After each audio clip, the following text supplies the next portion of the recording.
Let's learn the another second important concept, that is section on the graph. As of now, we are able to see the graph of line chart for 2015 for 1 year only.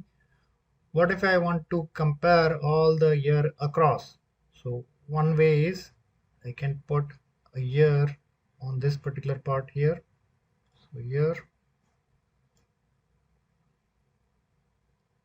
this group. So I would like to put the year above. So now we can see here each year is there, and for simplification, let me select only 3 years.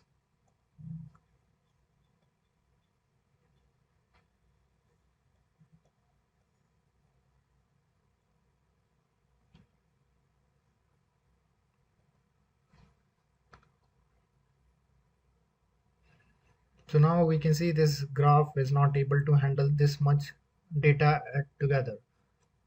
So another option is I can go by section, so which will help me in comparing 3 years one by one each. So instead of year putting over here, I can put to the sections. So now for 2015, the first graph, the same graph will be repeated for 2016, and the same is repeated for 2017. So that's how this visual will be changed section.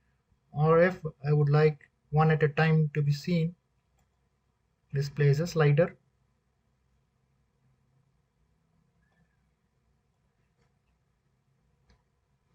Where we can just play also 16, 17 and 18.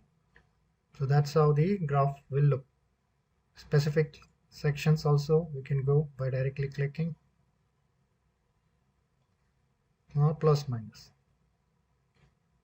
So that's the usage of section onto the graph.